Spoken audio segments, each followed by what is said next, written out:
I wanted to just say thank you. That was an amazing introduction. I don't think I was expecting that introduction, but obviously I'm grateful for it. And yeah, it was my intense pleasure to be if you want to call it a product of ASU, IHO. And I arrived there in 2001. It was actually the very first year that Curtis Marion was there. I was his very first student. So it's nice the way these things come full circle, because I find myself now collaborating with him on this project. And it's been an intense pleasure to be able to kind of go off, build my own project in Malawi. And if anyone's interested in hearing about that, I've got lots to say about that as well.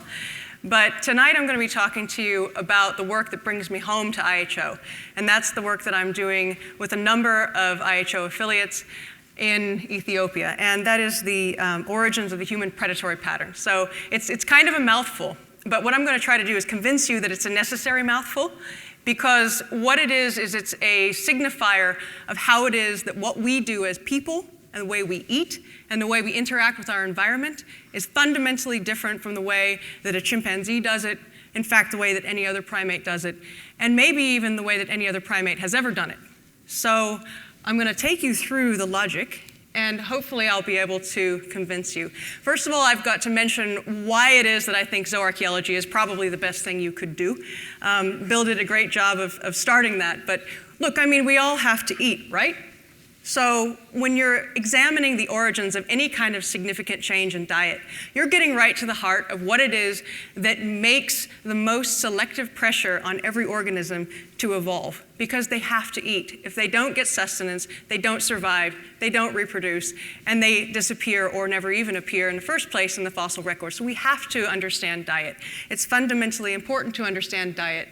It equals survival. And also, look, people like to know about diet. We know that you can't open the news without seeing something about diet. So I'm going to also bring up why that is relevant as well. I also have to nod to Curtis. This was an article that he published in Scientific American. But what I want to point out is that a number of the major milestones that you might think about as making us fundamentally human, a lot of them come down to diet. So this article is about cooperation, but it's also about weaponry. And weaponry evolved as a critical human adaptation in the context of hunting, right? And hunting fundamentally comes back to that issue of diet. So our unique cognitive abilities and our enormous oversized brains, a lot of that also can be attributed to diet. So when you really think about it, we owe a lot to what it is that we eat. Diet is essential. Here are some uniquely human traits. So it's very difficult when you look at things in the fossil record to try to find those things that make us totally different from everything else, right? And even when you look at other living animals, there's always going to be somebody who's like, yeah, language, sure, but don't primates communicate with each other in other ways? And then you have to start talking about things like, well, it's a continuum, right? There's communication on one side, there's language on the other side. There's always going to be tool use, right? There's tool use on one side, and then there's the human form of tool use. But I think what we can do is we can actually pinpoint a few things that are unique, that are fundamentally different in humans. And I'll just take the time out here to say them. First of all, we've got these enormous brains, and we also are very handy with our hands, and that relates very closely to a very long evolutionary period of tool use. And of course, we're bipedal, right? We walk on two legs. So I have to argue to you today that all of these things are related, and I'm going to say again, I think they all come down to diet. So there's been a series of stories that have been told about human evolution over the years. And one of the primary ones is kind of this narrative about these three things. All of these things are things that we would find important or valuable or something that's quintessentially human, right? Tool making, we think of tool making as a human adaptation. Yes, other animals make tools and use tools, but they do not do it. Nobody can argue that they do it the way that humans do it. We are very different in the way that we make tools, and we can actually see that, the origins of that behavior in the fossil record, but more importantly in the archaeological record. So when we actually look at the tools themselves, that gives us a sense of when it all started. But there are some clues we can also get from other things like hands, right? So as soon as the hand starts to appear in the fossil record, appearing the same way as a human hand, you might infer from that that there's already been some tool use going on for a long time for that hand form to have evolved that way. And then maybe what you need to do is start trying to find those tools in the archaeological record. And it's supposed to be connected in this way. So you start with this. The relationship in the kind of story that's always been told is that flake stone tools, right, stone artifacts, are used to cut meat, and that was their primary purpose for why they were invented. And then what you do is you cut your meat. You have a higher quality diet, you've got protein, you've got fat, you've got all of this stuff you didn't have before in your diet, and therefore you have an advantage, what we might call an energy surplus. And from that, you have the emergence of our own genus. It comes from Australopithecus, and it's got a larger brain, and it's got smaller teeth. And the reason that it has a larger brain is because it has this energy surplus, and the reason it has smaller teeth is because it's now got tools. It can chop up that meat, and it doesn't necessarily have to rely on these big chompers, to get through whatever it was that Australopithecus was eating. So what I'm going to do today is I'm going to try to tear this down a little bit. And I'm going to try to tear it down in a way that I lay out in a paper that has been accepted to current anthropology. So it'll come out in February. And I'm going to give you tonight a preview of that. So hopefully I can kind of take you along of the journey of inference that we've been doing in trying to think a little bit more critically about what I would call a story that we have. I mean, all of the things we tell are stories, but we want to try to find a way to make that story testable so we can actually take that story out into the field and see if the evidence exists that supports it or doesn't support it. So the cost of a big brain, you probably don't think about this, but your brain is an extremely expensive thing to have, a large, energy-expensive brain. And it weighs only about 2% of your body mass, but it takes up almost 25% of your actual energy. So the amazing thing about this is that whenever I just kind of feel like maybe I want to lose weight or something, I can just sit, and just think really hard. Really, really hard. And as I'm thinking, I'm going, yes, it's working, it's working. But I don't know, you can try it, and you can give me feedback, and you can be my first experimental subject group. Tell me how it works. But it is a very expensive thing, right, to have. And that's why other creatures don't have it. They don't have the extra energy to spend on a giant brain because they don't need to have a giant brain for what it is that they do. So we have to think about the costs and the benefits. And we're going to look at this from kind of an economics perspective, right? We want to raise the bottom line of energy in our ancestors. And as soon as that bottom line is raised and they have surplus energy, they can start to do stuff with it. And they can start to evolve novel organs like giant brains. Now, of course, the brain doesn't start out giant. It's a slow incremental process. So we want to look at the fossil record and ask ourselves, when is the first evidence that brain size is increasing, even if just a little? And as soon as we see that, we can infer from that somehow, somewhere, there's an energy surplus. And there's a couple ways you can do this, right? You can get an energy surplus by lowering your costs, or you can get it by raising your revenue. In either one of those cases, you're going to have a surplus that you can put towards something like an expensive brain. So let's look again at that issue of food, and I hope I've convinced you why it's important, because ultimately calories come down to food. Whatever's going into the creature is what's going to produce that surplus, one way or another. And it's critical for understanding our evolution, and it's also something that is more kind of on the knowable side of stuff, right? There's a lot of things we would all very much like to know about Lucy, for example, right? Lots and lots of things. We would like to know about sexual behavior. That's very unlikely we're ever going to know that. There's an interest factor there, right? But there's also an interest factor in things like diet. And diet is something that's knowable. Maybe someone in this crowd has really always wanted to know if Lucy can whistle, right? Maybe, I don't know. There could be somebody who really wants to know that. It's not knowable. I don't think it's knowable. So there are things that are. And fortunately for us, if we have enough data, or if we get the right kind of data, we can start to kind of nudge the things we want to know more over to the side of the things that we can know. And I think diet is one of those areas in which we can do both of those things. So for those of you who are maybe needing a refresher on Lucy, I will talk about her species tonight quite a bit. She lived between about 3.9 and 3 million years ago. And this is a time period known as a Pliocene. So if you see that word again, that's referring to the time in which Lucy was alive. And she walked upright. It's very clear that she was a biped. her hands were already adapted for tool use. She had a long thumb and short fingers, just like a human hand. It wasn't exactly the same, but the quintessential parts of what makes us able to manipulate our environment so well were already in place by the time that Lucy's species existed, and that wasn't the case for earlier hominins. So something really important happened with Australopithecus afarensis, which is Lucy's species. And see this? Brain, slightly larger than a chimp. So it's already got something going on. It's already a little bit bigger, which means she's already doing something different with her diet to be able to give her that energy surplus and give her the boost she needs. So the obvious question would be, well, what did she eat then? We don't know. We can't know immediately by looking at all of the creatures that are alive today, because there is nothing like Lucy alive today. If you've got a wildebeest, you can look at what it eats and you can say, okay, in the past, they probably ate grass, because we can observe a modern wildebeest eating grass.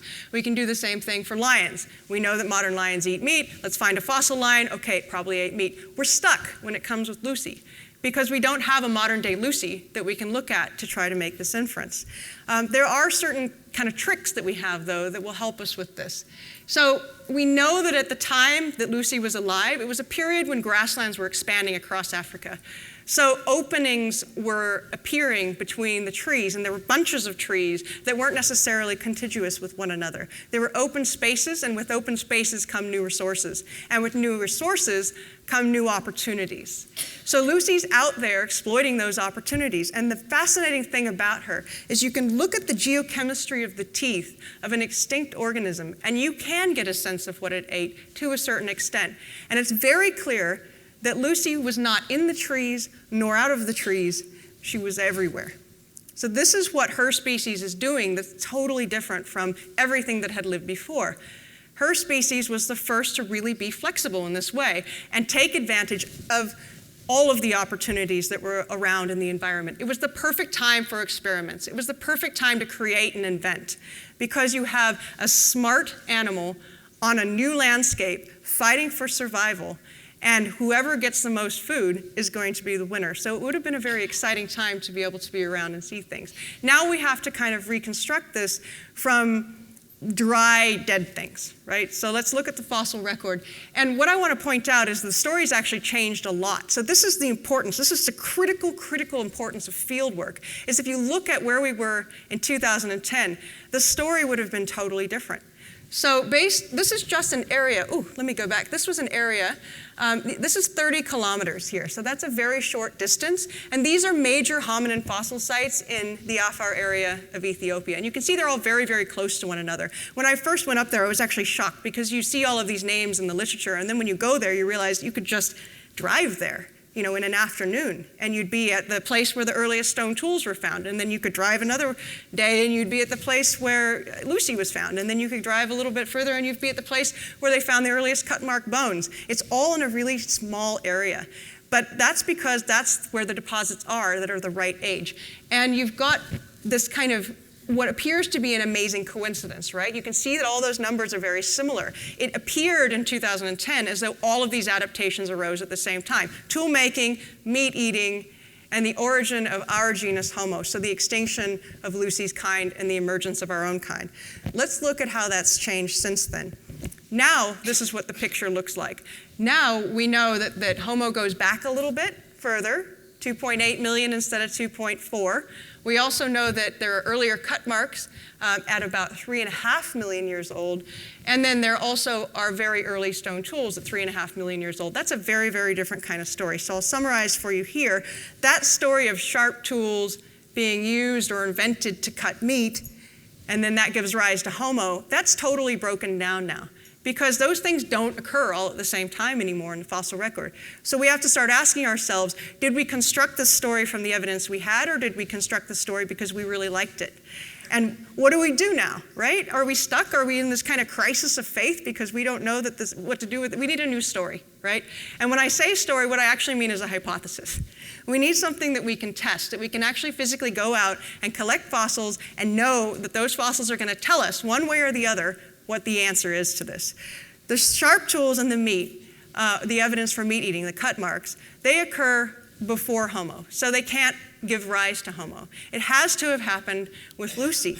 That places this time period and these initial very human-like qualities of tool making and meat eating, it puts it squarely in Lucy's arena. And it makes it so that she's really the one we need to be looking at. Australopithecus afarensis and the Pliocene is when we got our origins and our start on many of these behaviors that took us all the way eventually as modern people. So I'm going to look at this issue of meat eating a little bit more carefully. What we have to do is we have to develop some kind of theoretical framework so we can test this. We can't just go blundering around thinking that we're going to find stuff and hoping we're going to find stuff. You can't not find stuff out there, right? You go to those fossil deposits, you will find something.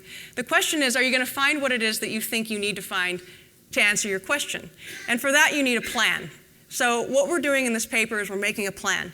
We're presenting a new model and a new set of hypotheses that we can then use to actually go out into the field and sweat it out and find the fossils and test that hypothesis.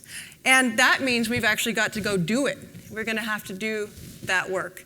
And we need to improve our methods in actually being able to interpret what it is that we find. So these are the three pieces. And here's what, if you're going to be at the board meeting tomorrow, here's what Jake Harris is going to be talking about, is number 3. So I'll take you through 1 and 2 tonight. I want to make an argument that this whole meat eating thing is bogus. So everyone's all about meat, meat, meat. I think it's actually fat, fat, fat. And you know it's real. Like, you know you like fat. You don't want to admit it, but there's a reason that people like to eat things with fat in it. And hunter-gatherers love fat too. These eland are painted disproportionately on rock art in South Africa because that's a fatty, fatty antelope. See this lovely fatty, look, they even illustrated this dewlap right here. That's just a pure bundle of luscious, but seriously, they love it. They love it. And they love the fat around the organs, and they want that because they know that they can't really get that. It's a scarce item, and whatever is rare on the landscape is going to be more valuable, but it's like a concentrated source of calories. And we know that when you eat too much lean meat, it can create a problem. Anyone who's been on the Atkins diet or its, many associated versions, you know it works. It actually does work. If you don't eat your carbs and you don't eat fat, you will lose weight. And that's because you can't subsist and continue to gain weight if you're just eating lean meat. And that's what many earlier explorers found when they would find themselves eating a lot of rabbit meat and then they would die from starvation, even though they were eating. So we have to have fat. And that's why these things, right, look delicious. You don't want to admit it, but you're all thinking it. They're tasty, right? And they're high in fat. So we have to ask ourselves, well, when did this start to become something that was craved by our earliest ancestors? And then ultimately, is that what took us all the way? Is that what put us on the path to wanting more and more and more, so that we're starting to hunt big animals now? And then ultimately, we're able to find ourselves in this very sophisticated weaponry, large brains, and all of the stuff that goes with that calorie surplus. So let's rethink meat eating and think of it more as kind of fat eating, if you want. We already know we've got to take the origin of Homo out of this equation, at least at the earlier part of this. We know that a lot of these behaviors have their roots in a much earlier time period. And now we need to challenge this issue of meat eating. So what's usually happened is people say, humans hunt because chimps hunt. And look at all the similarities, right? Humans, mostly males, hunt. Chimps, mostly males, hunt. Humans hunt in groups, chimps hunt in groups. So people make these similarities and they draw these conclusions. Then in fact, the last common ancestor of both must have done it that way. But I want to point out to you that there's a lot of differences in how chimpanzees hunt and how humans hunt. Fundamental differences. Chimps don't use stone tools to butcher meat or, of course, to acquire meat in the first place, right? They also won't scavenge. This is a really important point because chimpanzees are not interested in dead, rotten meat. Yet we assume that our ancestors were out there scavenging from these large, presumably fragrant elephant carcasses, right? So it's unlikely that that adaptation has a common origin because they are actually very, very different from one another.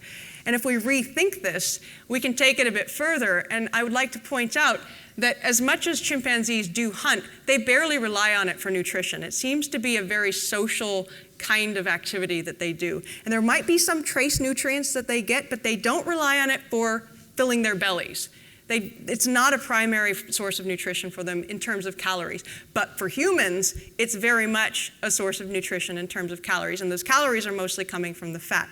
So humans are actually the only primate, and this is one thing in which we are actually very, very, very different. We're the only one that will take down something that's larger than ourselves. We will hunt it down and we'll kill it, even without the biological equipment of sharp claws or large canines or any of that stuff that other carnivores have. We do it with tools. And chimpanzees also have large canines that they use when they do it.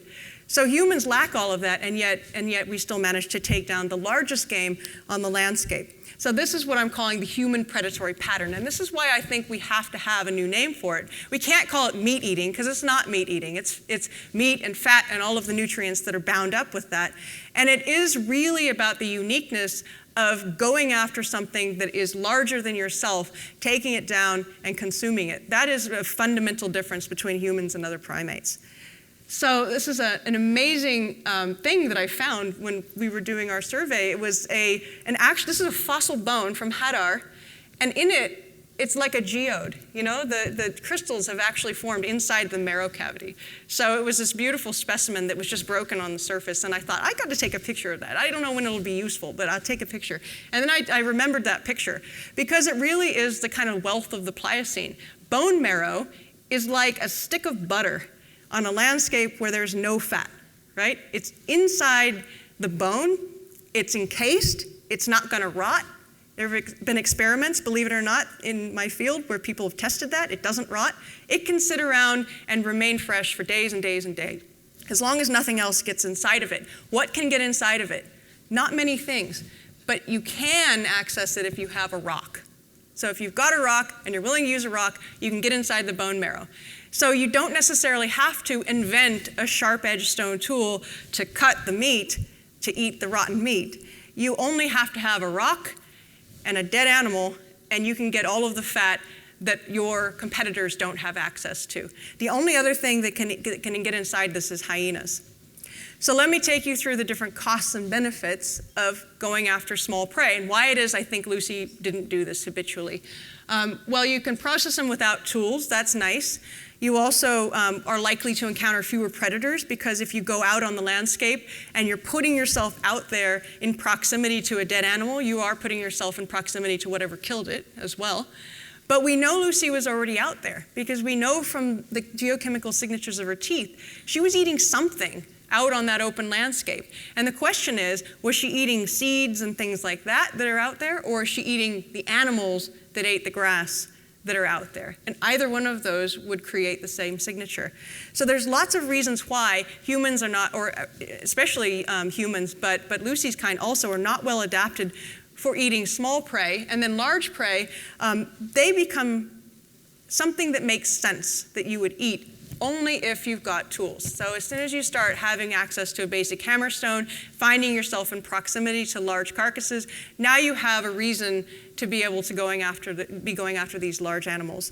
And you can share them, and that's another important human behavior. You can share the surplus, and they also provide these kind of fat reservoirs on this landscape. So let's look at Australopithecus. And here's what kind of got me thinking about this is I'm imagining the last common ancestor being something like Australopithecus, but more like, if you're familiar with Ardipithecus, something that was more, if I could put it, I guess, awkward than Lucy, right? Longer arms, longer fingers, a little bit shorter legs, much smaller brain. That kind of template for a common ancestor, whatever gave rise to Lucy, that might have been a creature that was more adept in the trees, but it's not a particularly well-adapted form for chasing small prey around in the tree canopy. Chimpanzees can do it because they're quick, they have large canines to tear it apart, and they have adaptations to be moving through the trees quickly. And Australopithecus, quite frankly, didn't have that. She was something that, again, was flexible. She could be in the tree sometimes, or she could be on the ground. But she wasn't particularly stellar at either of those things. So putting her in a position where she's got to hunt down her prey doesn't work very well. Putting her out on the landscape with a hammerstone works a lot more. So here's this kind of contrasting view.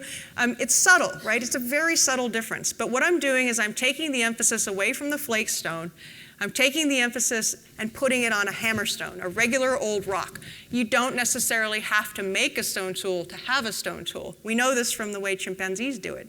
So if you're already using pounding tools and you find something new to pound, and it opens up this whole world of possibilities for you in terms of nutrition, now you've got something that everyone else doesn't have, and now you have the opportunity to get the calorie surplus, your brain gets bigger, and now you're smarter and you can start doing other things like inventing flake stone tools. So I'm talking now about the very, very, very origins of the human predatory pattern and how it is that I think it happens. So this pounding is a very important component to that. The reason is because percussion is something that shows up in a lot of primates. It's convergently evolved. It's a very simple technology. It doesn't have to have a common ancestor that used pounding tools. Lots of different primates do it. And what you find is that because all of these different primates do it, you can assume that something smart like Lucy would have been able to do it. We also know, and this is critical, that that kind of behavior leaves traces that you can find in the fossil record. Okay, so this is what I'm talking about. What do you want to know versus what can you know? We can know this. We can know that something was smashed open with a hammerstone because it leaves a microscopic trace on the surface of that bone that preserves in the fossil record, which you can identify and you can find. And these are called bone surface modifications. So I should credit Bill with this picture. This was us in Hadar in 2012. So you can see we've already started this work. And I'll take you just real quickly through the work we've done so far on this. You might be asking, well, okay, well, if this is so obvious, why hasn't anybody found this evidence yet, right? Well, it could be that maybe this kind of scavenging using percussive tools was just rare. Maybe at the very beginning or the very, very, very origins of something, you shouldn't expect it to be all that common. Also, it could just be we've been looking for the wrong things. With our obsession with flake stone artifacts and our obsession with meat eating and cut marks and the things that come from the use of flake stone, maybe we just simply haven't opened our eyes to what's right there in front of us. And the solution then, therefore, would be to go back to the same places that we've already worked, we already have established context, we already know what there is to be found in terms of hominins, and find the archaeology that goes with it. So it's also possible that these kinds of behaviors have already been found, or at least hints of behaviors. So we know that at Lemekwi 3 in Kenya, there are the earliest flake stone artifacts. But what's really cool about these flake stone artifacts is they're like big, right? They're pounding stones as well as little flake stone cutting stones. These are not delicate cutting tools. These are giant things that have been produced through the action of pounding and percussion. And they're 3.5 million years old. They emphasize heavy-handed percussion. And I'll just show you as well that the cut marks from the Dakika site also show a very heavy pounding kind of behavior. So it is possible that this stuff is out there. And I'll point out that both of those discoveries were big news discoveries. They were amazing discoveries, but they were not found through systematic work. They were found on accident, both of them.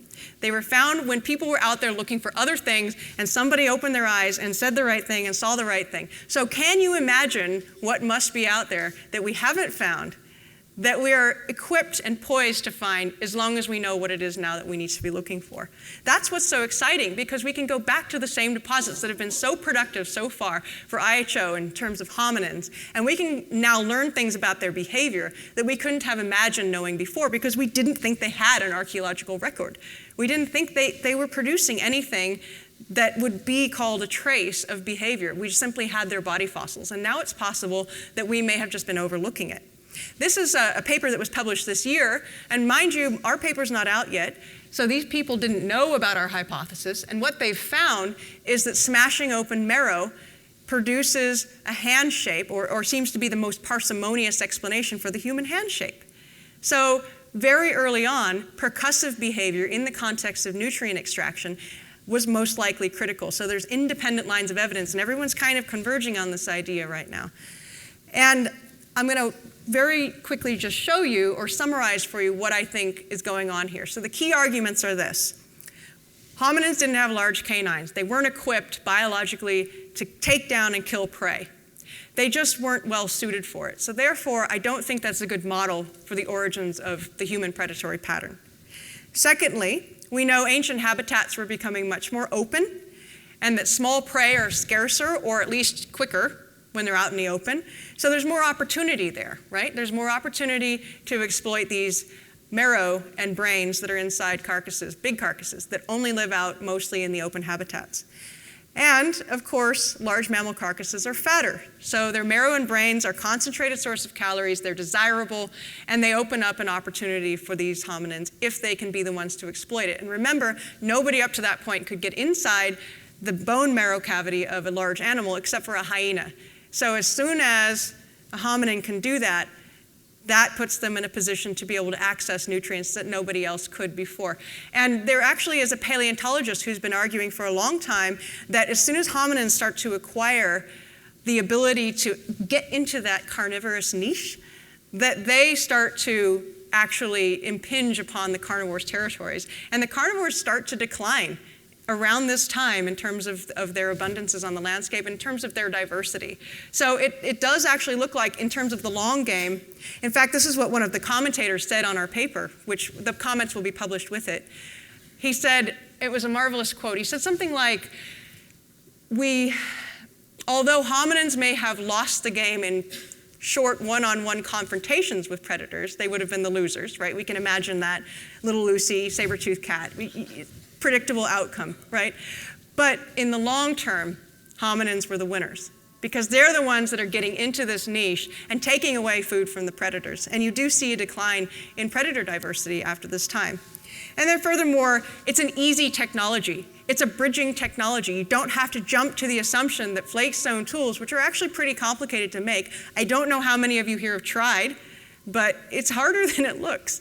And getting a nice flake stone artifact takes practice. You have to also be thinking about, okay, well, what kind of rock is the right kind of rock? How does it break? How do I hold it? How do I turn it? How do I not smash my finger with this?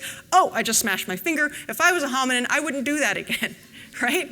So it's a complicated thing. It's much more complicated than you think. And a hammerstone to break open a nut is not so complicated. So you just have to take that thing and put it against a bone instead of a nut, and you have the same outcome, but even better, because more calories. So here's what we're doing. New field methods. We've done a few different things where we're actually collecting data the way archaeologists collect data. So instead of walking and looking for hominin fossils, we're walking and we're looking for traces of behavior. But it's harder to find traces of behavior because they're very small. So what do you have to do? You have to collect everything, and then you have to look at everything under a microscope. And then the stuff that you don't think is going to be relevant to the question, instead of ending up with 40,000 new bones taking up space in the museum, we do what's called catch and release. So send them back. So fossils go back, except for the ones that have marks on them. And the ones that have marks on them, so we record data about them, but then they go back, and then the ones with marks get kept. And that way people can go and they can study them. Any researcher in the future could go and have a look and confirm what it is that they think we found. And what have we found? We found some hominins. That was kind of cool. Nobody was expecting to find hominins necessarily because these are areas that had been well looked over.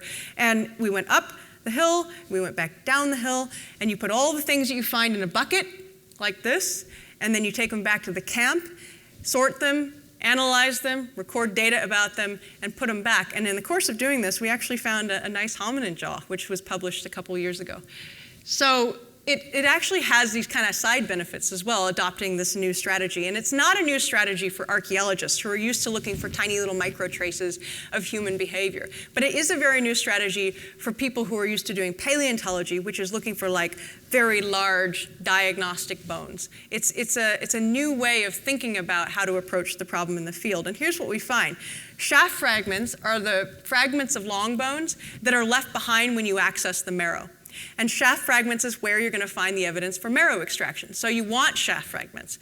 Paleontologists don't want shaft fragments because shaft fragments are not informative about what kind of animal it is. So you've got this kind of problem where paleontologists want nice, complete bones, and archaeologists want the really smashed up, nasty bones.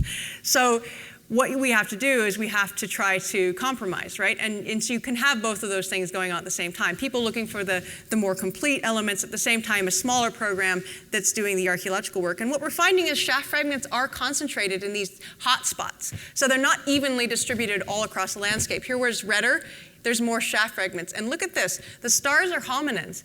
So shaft fragments are actually concentrated, at least in this sample, near where we're finding new hominins. So that's kind of interesting. It does imply that these are the kinds of environments in which maybe we're seeing some activity or ancient behavior from Australopithecus. And what we can do is we can map bone surface modification across this paleo landscape. This hasn't been done before in paleoanthropology. It's a new approach. This is what we find, lots of little things. The stars represent places on the bone where there are marks of some kind. And our job is to try to figure out what those marks are. Are they crocodile marks? Are they carnivore marks? Are they organic root fungus marks? Or are they hominin marks? So if we can answer that question, we can answer the question of when did this behavior begin? Because we do it systematically, if we don't find it, we can actually say with some confidence, it probably wasn't there, right? Whereas if we're just wandering around the landscape, accidentally finding wonderful discoveries, we're not going to necessarily know what it is that we've missed. So we have to approach this more systematically. It's kind of a new way of thinking about it. And if I return to this original question, I do think that we have a connection, right, between stone tools, the human predatory pattern, and the origin of Homo, but I think what we're dealing with is two different thresholds of behavior and biological evolution. So you have an initial threshold in which you have the very, very first stone tools, they're pounding tools, you have the origin of the human predatory pattern, and then eventually you position Australopithecus to evolve ultimately to emerge as Homo.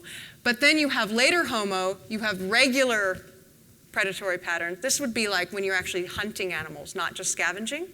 And then complex tool making like actually flake stones. So I think that there is likely to be a connection between these three things, biological evolution, behavioral evolution, and also diet. But we have to start thinking about them in a little bit more of a subtle way. And so what we're interested in here is this origin point. We want to know about the origin of all of this stuff. All right, more data, right? That's what we need. So the future is, we need a new theoretical framework. I have that now, I think, I hope. I hope I've convinced you we have that. So we will be looking for specific things, and we have a methodology by which we can do this. That means systematic survey, that means more field work. And then we also have to be able to figure out what it is we're looking at when we find it. And that's what Jake's working on with his bone surface modification work. And he'll be talking about that tomorrow, I mentioned at the board meeting. I couldn't cover everything, so you have to wait. If you're going to be in that room, you'll hear all about it. And I just want to say that this will be published in February, so you'll be able to read all of it. You'll be able to read the reviewer comments. You'll be able to read our reply to the reviewer comments.